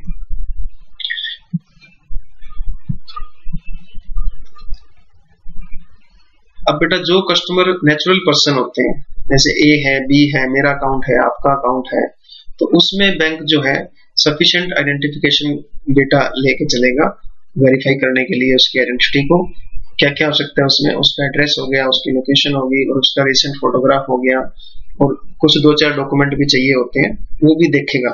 तो नेचुरल पर्सन के अंदर कोई दिक्कत नहीं है, बट वो कस्टमर जो लीगल पर्सन है या एंटिटी है, उसमें बैंक को क्या करना चाहिए। देखिए, एक तो कस्टमर होता है नेचुरल पर्सन। नेचुरल पर्सन मतलब जैसे राम का अकाउंट, श्याम का अकाउंट, नीलम का अकाउंट, पूजा का अकाउंट, ये नेचुरल पर्सन है, मेरा अकाउंट, आपका अकाउंट। बट लीगल पर्सन या एंटिटी कौन होती है, जैसे कंपनी हो गई, पार्टनरशिप फर्म हो गई, ट्रस्ट हो गया, क्लब हो गया, सोसाइटी हो गई, ये जो होते हैं ये बेटा लीगल एंटिटी होती है। तो इस टाइम बैंक को कैसे इनकी आइडेंटिटी चेक करनी चाहिए, कैसे वेरीफाई करेगा, तो लीगल जो पर्सन है उसकी लीगल स्टेटस को चेक किया जाएगा। जैसे कोई कंपनी है तो कंपनी का रजिस्ट्रेशन सर्टिफिकेट होता है, उसको चेक करेंगे। उसके बाद ये जो भी कोई पर्सन किसी और के बिहाफ पे काम कर रहा है, acting on the behalf of the legal person, मान लो कंपनी है, कंपनी खुद तो साइन कर नहीं सकती, कंपनी जो साइन कौन करेगा, डायरेक्टर साइन करेगा, या हमने किसी एम्प्लॉय को ऑथराइज कर रखा है कि वो साइन कर सकता है, उसके कहने पे चेक करेगा। तो वो ऑथराइज्ड है भी या नहीं ये चेक करेंगे, और फिर उसकी आइडेंटिटी चेक करेंगे और उसको वेरीफाई करेंगे कि अब बेटा बैंक को 2 चीजें ध्यान में रखनी है। बैंक को कंपनी को भी ध्यान में रखना है कि कंपनी सही है या नहीं, और इस कंपनी के जो चेक है उसके ऊपर जो साइन हो रहे हैं डायरेक्टर के या एम्प्लॉय के, उसकी आइडेंटिटी को भी ध्यान में रखना है कि वो कहीं फ्रॉड तो नहीं है, कहीं वो तो इलीगल एक्टिविटी नहीं कर रहा। तो यहाँ पे डबल चेकिंग हो गई। फिर उसके बाद ये भी देखेंगे कि जो कस्टमर है उसका ओनरशिप और कंट्रोल स्ट्रक्चर क्या है, कि जो कंपनी है वो कौन सी कंपनी है, उसकी ओनरशिप किसके पास है, उसका कंट्रोल स्ट्रक्चर, उसको कौन कंट्रोल कर रहा है, और नेचुरल पर्सन कौन है जो अल्टीमेटली कंट्रोल कर रहे हैं लीगल पर्सन। मान लो फर्म है, फर्म ने अपना अकाउंट खुलवा लिया, तो इस फर्म का कंट्रोल स्ट्रक्चर क्या है, और अल्टीमेटली फर्म को कौन, ओनर कौन है फर्म का, ये जो पार्टनर्स होते हैं ये ओनर्स होते हैं, तो इनके बारे में भी कंपनी जो है पता करती है, इनके सारे के सारे रिकॉर्ड को चेक करती है, इनसे भी डॉक्यूमेंट मंगाती है, इनके भी डॉक्यूमेंट्स को अपने पास सेव रखती है, इनकी लोकेशन, इनका एड्रेस, इनका आधार कार्ड, सबका। तो ultimately who is the owner, और जो लीगल पर्सन है उसको भी कंपनी चेक करती है। अल्टीमेटली डायरेक्टर है, शेयर होल्डर्स हैं, जो पार्टनर्स हैं, ट्रस्ट के अंदर जो जो जो इसको हम फाउंडर कहते हैं ट्रस्ट का, इसको हम सेटलर कहते हैं, उन सब के अकाउंट्स भी जो है कंपनी अपने पास रखती है, उन सब के कागज अपने पास रखती है कंपनी। अब बेटा ये क्या क्या हमें फीचर्स देखने चाहिए और क्या क्या डॉक्यूमेंट हमें चाहिए होते हैं जब भी आप कस्टमर का अकाउंट खोलते हो। कस्टमर आइडेंटिफिकेशन प्रोसीजर में कौन से कस्टमर की क्या क्या चीजें देखनी होती हैं, क्या क्या फीचर देखने होते हैं, और क्या क्या डॉक्यूमेंट आपको चाहिए होते हैं। तो अगर बेटा किसी इंडिविजुअल का अकाउंट है तो फिर तो उसका हम फीचर देखते हैं कि उसका लीगल नेम और उसका परमानेंट एड्रेस, ये हमें देखना होता है। तो हम उसका सबसे पहले नाम देखते हैं और उसका करेक्ट परमानेंट एड्रेस देखते हैं। डॉक्यूमेंट क्या क्या मांगते हैं इन दोनों चीजों के लिए, या तो आप पासवर्ड ले लो, उसका पैन कार्ड, उसका voter ID card, driving licence, उसका आईडी कार्ड जो भी किसी ऑर्गेनाइजेशन ने दे रखा है, अगर बैंक उससे सेटिस्फाई है तो। फिर आप किसी भी लेटर लेके आ सकते हो रिकॉग्नाइज पब्लिक अथॉरिटी से, जैसे एमएलए से, एमपी से, इनसे आप लेटर लेके आ सकते हो कि ये यहाँ का रहने वाला है। इसके बाद आप एड्रेस के लिए बड़ा telephone bill, bank account statement, फिर लेटर ले आए किसी से आप बनवा के, इलेक्ट्रिसिटी बिल, राशन कार्ड, ये सारे डॉक्यूमेंट्स में से कोई भी 2 या 3 डॉक्यूमेंट आप यूज कर सकते हो। तो कोई भी बैंक जब आपका अकाउंट खोलेगा तो वो कस्टमर की आइडेंटिटी को चेक करने के लिए या वेरीफाई करने के लिए इन डॉक्यूमेंट्स में से कुछ डॉक्यूमेंट मंगवा सकता है। फिर बात आता है बेटा, अगर आप किसी कंपनी का अकाउंट खोल रहे हो तो आप क्या क्या फीचर्स देखते हो। पहले कंपनी का नेम, फिर वो कंपनी कहाँ पे काम कर रही है, उसका मेलिंग एड्रेस क्या है और उसका टेलीफोन नंबर क्या है। इन सबको आप किन डॉक्यूमेंट से चेक करते हो। सबसे पहले तो सर्टिफिकेट ऑफ इनकॉर्पोरेशन की सर्टिफिकेट भी है या नहीं, फिर कंपनी का मेमोरेंडम ऑफ आर्टिकल एसोसिएशन, क्योंकि इसके अंदर सारी बातें लिखी होती हैं। फिर एक रेजुलेशन निकलता है, स्पेशली बोर्ड ऑफ डायरेक्टर एक रेजुलेशन निकालते हैं कि हम एक बैंक अकाउंट ओपन करेंगे और उस अकाउंट को कौन ऑपरेट करेगा, ये भी उस रेजुलेशन में लिखा होता है, उसकी कॉपी। फिर पावर ऑफ अटॉर्नी किसके पास है, मैनेजर के पास, ऑफिसर्स के पास या एम्प्लॉय के पास बिजनेस करने के लिए, कि बिजनेस करने की पावर किसको दी गई है, मैनेजर को, ऑफिसर को, उसके बारे में भी लिखा होता है, वो भी एक लेटर होता है। फिर पैन नंबर की कॉपी और टेलीफोन बिल की कॉपी। तो ये डॉक्यूमेंट्स चाहिए होते हैं जब भी आप कंपनी का अकाउंट खुलवाते हो। तीसरा, अगर एक पार्टनरशिप फर्म है तो उसमें क्या क्या चीजें देखती है कंपनी, बैंक क्या क्या चीजें देखता है, उसका नेम, उसका एड्रेस, सारे पार्टनर्स के नेम और एड्रेस, सारे पार्टनर्स के टेलीफोन नंबर और फर्म का टेलीफोन नंबर। क्या क्या डॉक्यूमेंट चाहिए होते हैं जब आप एक पार्टनरशिप फर्म का अकाउंट खुलवाते हो। एक तो रजिस्ट्रेशन सर्टिफिकेट, अगर रजिस्टर्ड हो गया तो पार्टनरशिप डीड लिखी होती है एक, और एक पावर ऑफ अटर्नी कि कौन इस फर्म को चलाएगा, बिजनेस कौन करेगा, किसके बिहाफ पे, और एनी ऑफिशियली वैलिड डॉक्यूमेंट जिससे कि पार्टनर की आइडेंटिटी चेक हो जाए, या फिर जो पावर ऑफ अटर्नी जिसके पास है, मतलब कौन बिजनेस चलाएगा, फाइनेंशियल ट्रांजैक्शन कौन करेगा, और उनके एड्रेसेस, पार्टनर्स के एड्रेस और पावर ऑफ अटर्नी जिसके पास है उसका एड्रेस, और फिर टेलीफोन बिल। फिर वही बात आ गई ट्रस्ट की और फाउंडेशन। कोई ट्रस्ट बना हुआ है, कोई फाउंडेशन है, कोई एनजीओ है, कोई ट्रस्ट बनाया आपने, जैसे रामदेव का ट्रस्ट है, रिलायंस ट्रस्ट है, तो बड़े ट्रस्ट बने होते हैं। तो उसमें ट्रस्टी कौन कौन है, ट्रस्टी का मतलब कि कौन उसको चला रहा है ट्रस्ट को, और सेटलर्स मीन किसके बेनिफिट के लिए, बेनिफिशियरी कौन, अल्टीमेटली किस बेनिफिशियरी कौन है, सिग्नेचरी मतलब अल्टीमेटली कौन फायदा उठा रहा है इसका, और फाउंडर कौन है, उसका नेम और एड्रेस, मैनेजर्स, डायरेक्टर्स कौन कौन होंगे, बेनिफिशियरी का name and address, telephone number. इसके बाद क्या क्या डॉक्यूमेंट चाहिए, वही same, certificate of registration, power of attorney किसको दी गई है बिजनेस करने के लिए, और वैलिड डॉक्यूमेंट्स जिससे कि ट्रस्टी की आइडेंटिटी का पता लग जाए, बेनिफिशियरी कौन कौन है, किसके बेनिफिट के लिए ट्रस्ट बनाया गया है, सेटलर्स मींस कौन, किनके ट्रस्ट किनके नाम पे है, कौन इसको चला रहा है, इन सब के मैनेजर, डायरेक्टर, इन सब के एड्रेसेस, और रेजोल्यूशन एक बनता है स्पेशल कि कौन इसको, बैंक किस में होगा, बैंक अकाउंट किसके नेम से होगा, फिर टेलीफोन बिल। तो ये सब डॉक्यूमेंट्स हमें चाहिए होते हैं बेटा जब भी एक कस्टमर की आइडेंटिटी को हम वेरीफाई कर रहे होते हैं। तो इन्हीं डॉक्यूमेंट्स के बेस पे बैंक जो है वो वेरीफाई करता है किसी भी अकाउंट को। अब बात आती है एस्टेब्लिशिंग आइडेंटिटी। आइडेंटिटी क्या होती है? देखिए बेटा, जब भी कस्टमर का अकाउंट बैंक को खोलना होता है तो ये जरूरी होता है कि बैंक जो है कस्टमर की आइडेंटिटी को रिकॉग्नाइज करे और फिर उसके साथ डील करें। तो पहले कस्टमर की आइडेंटिटी बनानी होती है बैंक को। तो आइडेंटिटी का क्या मतलब है कि जब भी बैंक जो है कस्टमर के साथ डील करना चाहता है तो बैंक जो है कस्टमर की एक आइडेंटिटी क्रिएट करता है। आइडेंटिटी क्या होती है बेटा? Identity means A set of attributes जिसके बेस पे आपकी एक आइडेंटिटी बनती है, भी आप अलग हो, आपकी एक आइडेंटिटी है। तो वो बेटा सिर्फ और सिर्फ ऐसा नहीं है कि आपकी आइडेंटिटी सिर्फ और सिर्फ अकाउंट खोलते टाइम चेक करनी होती है। जब भी आप कोई ऐसी ट्रांजैक्शन करते हो जो बड़ी ट्रांजैक्शन है, जो आपकी औकात से बाहर है, या जब भी कोई कस्टमर बैंक के साथ सिर्फ एक बार ट्रांजैक्शन करने आया है और वो बड़ी ट्रांजैक्शन है, तब भी बैंक आपकी आइडेंटिटी चेक करेगा। और उस आइडेंटिटी में बेटा कई एट्रीब्यूट्स होते हैं।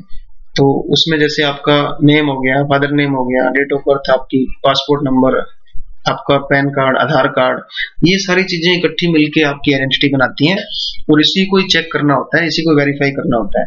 तो ये सारे जो आइडेंटिटी है बेटा वो जरूरी होती है। वो जो आइडेंटिटी है वो बैंक का काम होता है आपकी आइडेंटिटी को चेक करे और वेरीफाई करे। तो उसमें जो क्या है, हर एक बैंक की जो है आइडेंटिटी को वेरीफाई करना और चेक करने की प्रोसेस अलग अलग होती है, वो बैंक टू बैंक वेरी करती है। तो अब आइडेंटिटी का क्या मतलब है? आइडेंटिटी का मतलब है बेटा, it includes A set of attributes which collectively identify a natural और लीगल पर्सन। तो कुछ एट्रीब्यूट्स होते हैं जिसके बेस पे आपकी एक आइडेंटिटी बनती है, वो आपको दूसरे लोगों से अलग करती है। तो इसमें क्या क्या आता है? आपका नेम, आपके फादर का नेम, आपकी डेट ऑफ बर्थ, आपका पासपोर्ट नंबर, आपका इलेक्शन कार्ड नंबर, आपका आधार कार्ड और पैन नंबर, ये सारी चीजें मिलकर के क्या बनाती हैं? आपको एक आइडेंटिटी बनाती है। इसी आइडेंटिटी को चेक करना होता है, वेरीफाई करना होता है। इसी आइडेंटिटी से रिलेटेड आपसे डॉक्यूमेंट मंगवाए जाते हैं और इसी को हम बोलते हैं कस्टमर ड्यू डिलिजेंस। तो कस्टमर ड्यू डिलिजेंस क्या है? जो आपने मेजर अडॉप्ट किया है, आपकी जो इंफॉर्मेशन है, कस्टमर की जो इंफॉर्मेशन है उसको इकट्ठा करना और कंफर्म करना, और जिसके बेस पे एक आपकी आइडेंटिटी एस्टेब्लिश करना बैंक के साथ।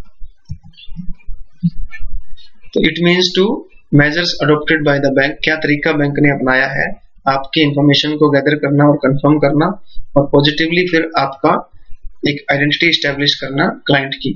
तो वो जो मेजर है उसको हम बोलते हैं ड्यू डिलिजेंस, कि क्या प्रोसेस आपने लगाई है कस्टमर की आइडेंटिटी को चेक करने के लिए और वेरीफाई करने के लिए। तो कस्टमर ड्यू डिलिजेंस जो है वो कब कब आप अप्लाई करता है bank, customer due diligence bank कब कब लगाता है, कब कब आपके अकाउंट्स जो है वो अकाउंट जब आपका बनाता है तो किन किन अवसरों पे किन किन पॉइंट्स के ऊपर बैंक जो है वो आपसे इंफॉर्मेशन मांगता है और उसको चेक करता है। सबसे पहला, जब भी आप एक बैंक के साथ कोई रिलेशनशिप मेंटेन करते हो, एस्टेब्लिश करते हो, आपने अकाउंट खुलवाना है, तब आपसे बैंक क्या करेगा, कस्टमर ड्यू डिलिजेंस लगाएगा, मतलब वो सारे एफर्ट करेगा आपकी आइडेंटिटी को चेक करने के लिए और उसको कंफर्म करने के लिए, फिर आपके साथ रिलेशनशिप बनाएगा। अगर आप कोई ओकेजनल ट्रांजेक्शन भी करते हो तब भी बैंक आपके साथ कस्टमर ड्यू डिलिजेंस करेगा, मतलब ऐसे मेजर्स लगाएगा जिससे कि वो इंफॉर्मेशन इकट्ठी करेगा और उसको कंफर्म करेगा, फिर आपके साथ वो ट्रांजेक्शन करेगा। तीसरा, जब भी कोई मनी लॉन्ड्रिंग की उसको आशंका लग रही है या टेररिस्ट एक्टिविटी होने का चांसेस लग रहे हैं, तो वो अगर वेरीफाई नहीं हो रहे हैं उससे आपके डॉक्यूमेंट्स या फिर डाटा या इंफॉर्मेशन जो पहले उसने ली है, तब फिर वो दोबारा कस्टमर ड्यू डिलिजेंस लगाएगा। मतलब ड्यू डिलिजेंस का मतलब होता है बेटा विस्तृत जांच करना, बहुत ज्यादा डिटेल में जाकर के जांच करना, किसकी, कस्टमर के डॉक्यूमेंट्स की और उसकी आइडेंटिटी की, कि कस्टमर ने जो डॉक्यूमेंट दिए हैं वो अगर सही है, फिर आपकी आइडेंटिटी एस्टेब्लिश होगी और फिर आपका रिलेशनशिप बनेगा बैंक के साथ। तो बेटा 3 तरह की कस्टमर ड्यू डिलिजेंस हो सकती है, बेसिक, सिंप्लीफाइड और इनहैंस्ड। तो बेसिक में क्या होता है बेटा, बेसिक में सिंपली आपकी जो आइडेंटिटी प्रूफ होते हैं, आपका जो एड्रेस प्रूफ होते हैं, आपका जो फोटोग्राफ होते हैं, उसी के बेस पे वो इंफॉर्मेशन इकट्ठी कर ली जाती है और उसके बेस पे आपकी आइडेंटिटी एस्टेब्लिश हो जाती है। तो बेसिक ड्यू डिलिजेंस जो है वो, जो बैंक आपसे केवाईसी प्रोग्राम के अंदर, केवाईसी के अंदर आपसे जो डॉक्यूमेंट मांगता है, 2-4 डॉक्यूमेंट के बेस पे ही आपकी जो है आइडेंटिटी एस्टेब्लिश कर लेता है। तो ये बेसिक जो होती है बेटा बहुत ही सिंपल ड्यू डिलिजेंस होती है, इसमें ज्यादा जांच नहीं की जाती, 2-3 डॉक्यूमेंट के बेस पे ही आपका कस्टमर की आइडेंटिटी एस्टेब्लिश हो जाती है, वेरीफाई हो जाती है आइडेंटिटी, और वो अपना अकाउंट खोल सकता है। सिंप्लीफाइड जो होती है बेटा, सिंप्लीफाइड बेसिक से भी कम ड्यू डिलिजेंस होती है, जिसमें कि जितने बेसिक के अंदर डॉक्यूमेंट चाहिए उससे भी कम डॉक्यूमेंट के बेस पे आपकी आइडेंटिटी एस्टेब्लिश हो जाती है, आप बैंक के साथ अकाउंट खोल सकते हो। जैसे जो लोअर इनकम ग्रुप के लोग होते हैं रूरल एरिया के अंदर, वो जो है अपना अकाउंट, अपनी जो आइडेंटिटी है बहुत जल्दी उनकी एस्टेब्लिश हो जाती है, क्योंकि ये लोगों को ज्यादा रिस्क नहीं होता बैंक से, तो उनके सिर्फ आधार कार्ड और राशन कार्ड के बेस पे ही उनकी आइडेंटिटी बन जाती है। तो जिनका स्मॉल डिपॉजिट अकाउंट होता है, जीरो बैलेंस अकाउंट होता है, क्योंकि वो 50,000 या लाख रुपए से ज्यादा काम नहीं करते कोई भी बैंक के अंदर, तो इसको बोलते हैं सिंप्लीफाइड। इनहैंस्ड ड्यू डिलिजेंस का क्या मतलब है, जो आपको एडिशनल डिलिजेंस रखनी पड़ती है, एक्स्ट्रा जो आपको सावधानी रखनी पड़ती है जांच करने के लिए, तो जो बेसिक ड्यू डिलिजेंस से भी ऊपर होती है। जो हाई रिस्क कस्टमर होते हैं बेटा बैंक के, आरबीआई की गाइडलाइन के हिसाब से, तो जैसे एनआरआई है, ट्रस्ट अकाउंट है, ऐसी कंपनी जो जिसमें फैमिली शेयर होल्डर्स हैं, जो पहले मैंने आपको बताया था, इनके लिए हम ज्यादा डिलिजेंस लगाते हैं, मतलब ज्यादा विस्तृत जांच करते हैं इनकी। और बेसिक के अंदर बिल्कुल बेसिक होती है, सिंप्लीफाइड बेसिक से भी कम, इसमें हम ज्यादा डिलिजेंस नहीं लगाते। तो 3 तरह के ये कस्टमर ड्यू डिलिजेंस हो सकती है। फिर बात आती है बेटा, चौथे नंबर पे हम बात कर रहे थे कि जो आपकी केवाईसी पॉलिसी होती है, उसमें कस्टमर के जो ट्रांजैक्शन होते हैं उनकी मॉनिटरिंग की जाती है। मॉनिटरिंग का क्या मतलब है बेटा, कि एक बार आपने अकाउंट खुलवा लिया, इसका मतलब ये नहीं है कि बैंक आपको भूल जाएगा, ऑनगोइंग मॉनिटरिंग चलती रहती है। तो जो इफेक्टिव केवाईसी प्रोसीजर होता है, जो नो योर कस्टमर के जो प्रोसीजर बैंक ने अपनाए हैं, वो अच्छे ढंग से तब माने जाते हैं जब आप ऑनगोइंग मॉनिटरिंग करते हो अकाउंट्स की। कहने का मतलब क्या है कि बैंक जो है वो स्पेशल अटेंशन रखता है उन सारी की सारी कॉम्प्लेक्स ट्रांजेक्शन के ऊपर और लार्ज ट्रांजेक्शन के ऊपर जिनका पैटर्न अनयूजुअल है। कि एक कस्टमर जो बैंक में 20,000 रुपए रखता है, अचानक 2 करोड़ रुपए आ गए उसके अकाउंट में, तो ऐसे अकाउंट को हम अनयूजुअल पैटर्न वाला अकाउंट बोलते हैं, तो जिसका कोई पर्पज नहीं है इकोनॉमिक और लाभुल। तो ऐसी ट्रांजेक्शन जो होती है बेटा उसके ऊपर बैंक लगातार नजरें रखता है। तो वो आपकी जो प्रोफाइल होती है, तो अगर उसमें कोई लार्ज अमाउंट ऑफ कैश आ रहा है which is inconsistent with the normal and expected activity of the customer, तो वो जो है अट्रैक्ट करती है बैंक की अटेंशन को। तो मैंने आपको बताया था ना कि हर एक कस्टमर का एक प्रोफाइल बनता है, उस प्रोफाइल के बेस पे बैंक को पता लग जाता है कि इस कस्टमर की कितनी औकात है, कितनी ट्रांजेक्शन करता है, महीने में कितना एवरेज बैलेंस रखता है। तो अगर कोई लार्ज अमाउंट ऑफ कैश आता है बैंक के पास अचानक से, तो बैंक के सॉफ्टवेयर को बेटा पता लग जाता है। तो उसकी ड्यूटी बनती है बैंक की कि वो हायर अथॉरिटीज को इसकी इंफॉर्मेशन दे। मनी लॉन्ड्रिंग एक्ट जो है उसके डायरेक्टर को, आरबीआई को, ऊपर अपने ऑफिसर्स को ये इंफॉर्मेशन पहुंचानी होती है। तो लगातार मॉनिटरिंग चलती रहती है।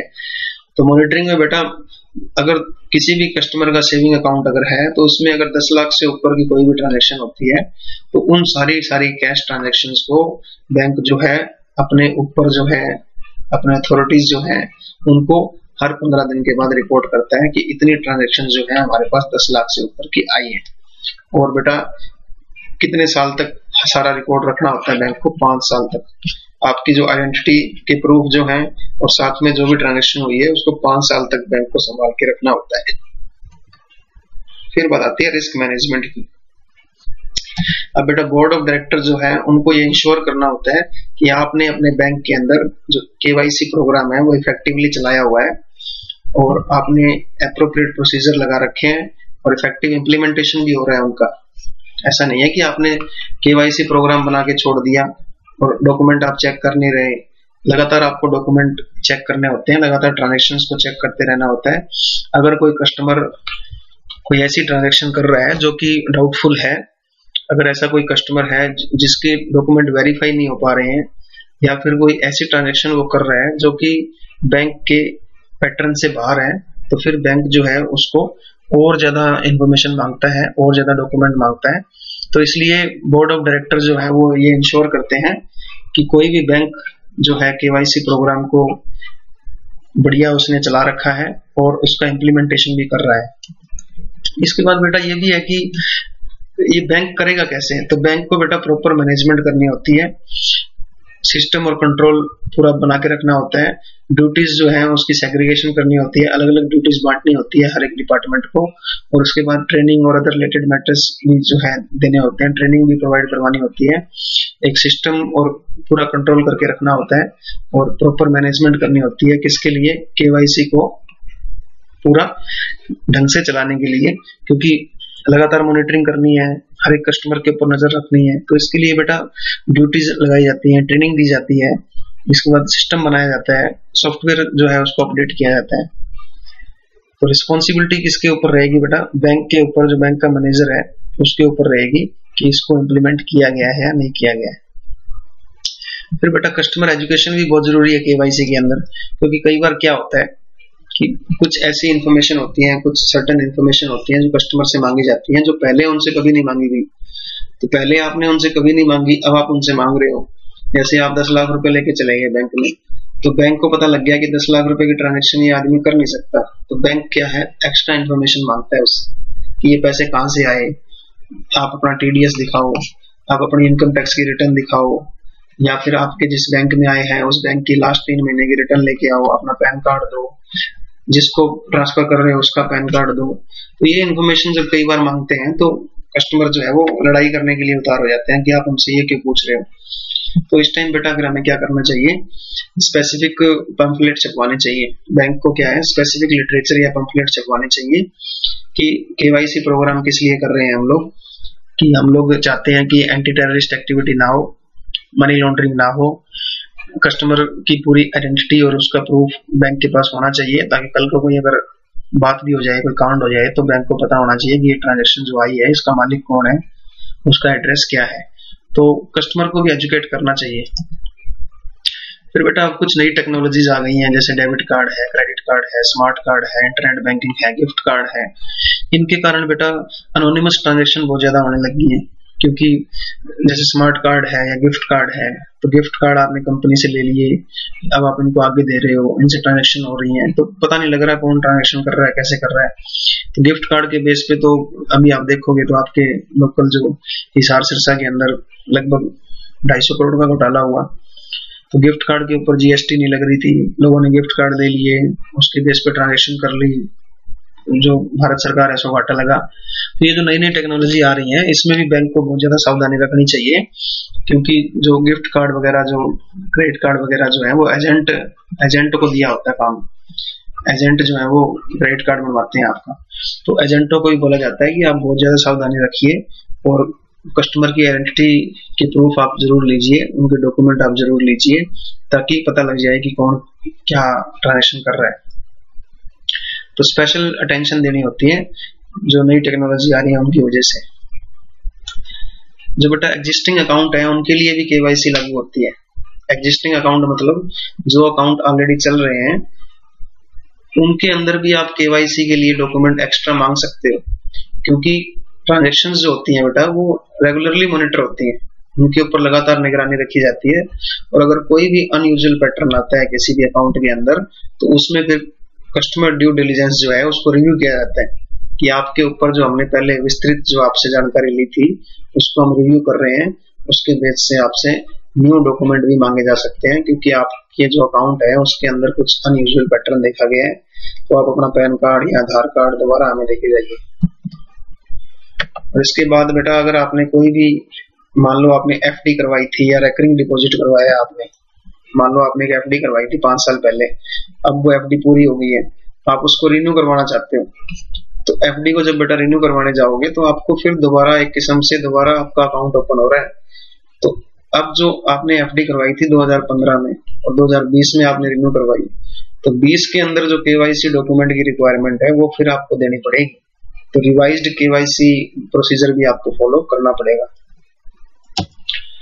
अब बात आता है बेटा कि जो इंडिया से बाहर जो ब्रांचेस हैं या जो सब्सिडरीज हैं जो इंडिया से बाहर हैं, क्या वहां पे भी केवाईसी को प्रोसीजर को फॉलो करना पड़ेगा उन बैंक्स को?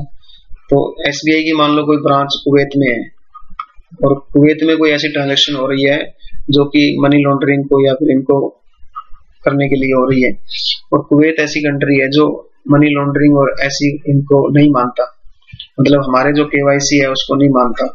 तो उस टाइम बेटा अगर कोई ये जो रिकमेंडेशंस जो दी थी फॉरेन एक्शन टास्क फोर्स ने, अगर कोई कंट्री जहाँ पे हमारी ब्रांच या सब्सिडरी है बैंक की, अगर वो उसको नहीं अप्लाई कर रहा उन रिकमेंडेशंस को, मतलब मनी लॉन्ड्रिंग जो एक्ट है या फिर जो टेररिस्ट एक्टिविटीज है उनको वो रिकमेंडेशंस को नहीं मान रहा, तो ये जो है आरबीआई को इन्फॉर्म करना चाहिए कि इस तरह की गाइडलाइंस फॉलो नहीं की जा रही और हमारी जो ब्रांच है वहां पे इस तरह का गलत काम हो रहा है। तो ये भी ब्रांचेस को और सब्सिडरीज को रिपोर्ट करना चाहिए आरबीआई को। तो बेटा लास्ट पॉइंट ये है कि एक सीनियर मैनेजमेंट ऑफिसर को बैंक अपॉइंट कर सकता है, that is called principal officer. इसका क्या काम होता है?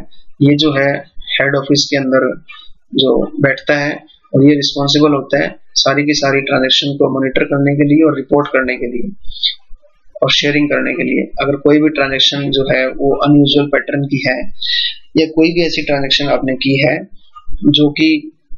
जो कि ऐसा लग रहा है कि आपकी औकात नहीं है ट्रांजेक्शन करने की, तो इस प्रिंसिपल ऑफिसर का काम होता है कि ऐसी ट्रांजेक्शन को ऊपर आरबीआई को या मनी लॉन्ड्रिंग के डायरेक्टर को या हायर अथॉरिटी को पहुंचाना और फिर आपस में पूरा एक लाइजन ऑफिसर की तरह काम करना कि ये एक बीच की कड़ी है, ये ऊपर रिपोर्ट भी करता है और शेयर भी करता है जो कि लॉ के अकॉर्डिंगली चल रहा होता है। तो this was all regarding know your customer policy. I hope you like the lecture. If you have any doubt, please contact me.